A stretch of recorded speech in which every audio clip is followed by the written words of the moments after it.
Alrighty, Jason and Morgan, thanks for joining us today. First thing, let's talk about. Guys kicked or ended the season really well. Nice 3-0 victory over Lakeland. Jason, what was kind of the game plan going into that, knowing that so much could change based on your result and the other results in the conference that night? Yeah, we kicked off a little bit before everybody else, and because of that, we knew we just had to take care of ourselves and not worry about what anybody else did. We came out and played pretty well from the get-go.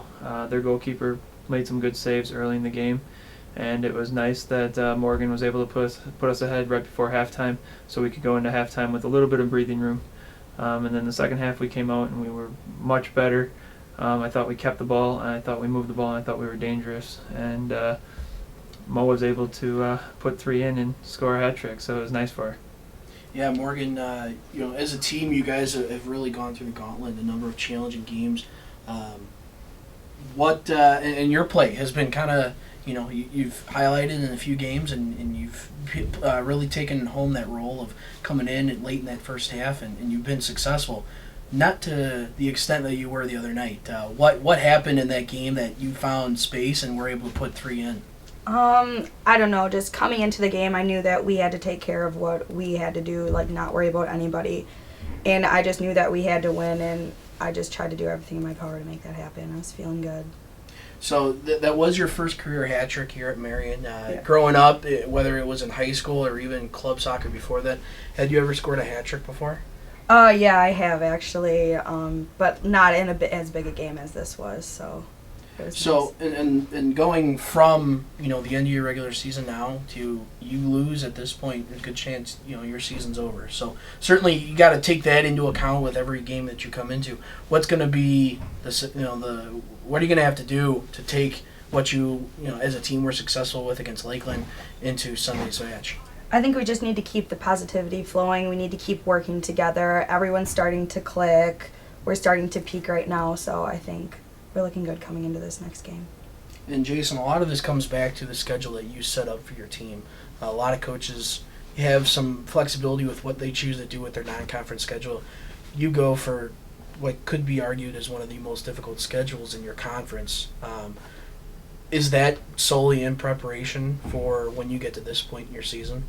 Yeah, everyone's 0-0 at this point. Nobody's won, nobody's lost. What you've done to this point was all just practice to get you to play in the conference tournament and beyond. And so, yeah, we set our schedule up so we could be challenged. And we know we have a tough task ahead of us on Sunday, but we're excited about the opportunity to go out there and show what we can do when we play the way we're capable of. Morgan, your freshman year, you guys saw some success in the conference tournament before it was unfortunately cut short. Being a junior now in this team, you've seen 3 full regular seasons. What can you provide to some of your younger players that have stepped in and become a crucial part of this team's offense in preparation and help them get ready for Sunday's match?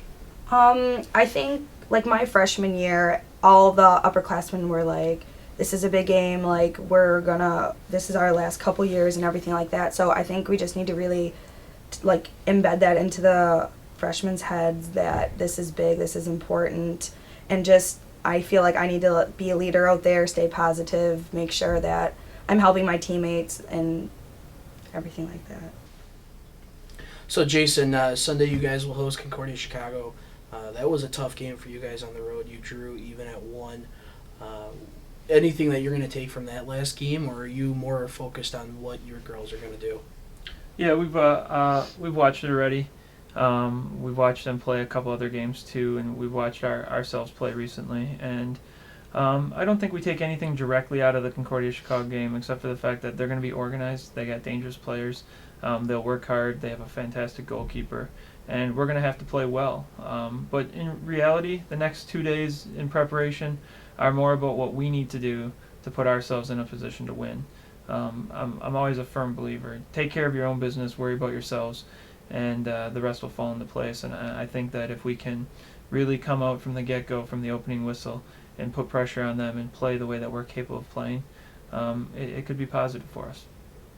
And Morgan, last question for you. Going into Sunday, does the team have any kind of nerves? Are they afraid, or are they more excited, ready to get out there and prove themselves? I think everyone is just anxious just to get going. We know what's at stake. We know what we have to do. We've played them already in season. We know what their weaknesses are. We know what their strengths are. So I think we just need to stay positive, keep the nerves going, because you always play better, like when you have that edge or whatever. So I don't know. I think that's what we need to do, and we'll be good. All right. Well, thank you guys for taking some time out of your Friday to chat with us. Women's soccer will kick off Sunday at 1 o'clock at Smithfield in the first round of the Northern Athletics Collegiate Conference Tournament. So if you're in town, come on out. If not, you can catch the game on Sabrevision, and we'll see you on Sunday. Thanks, Jim. Thanks.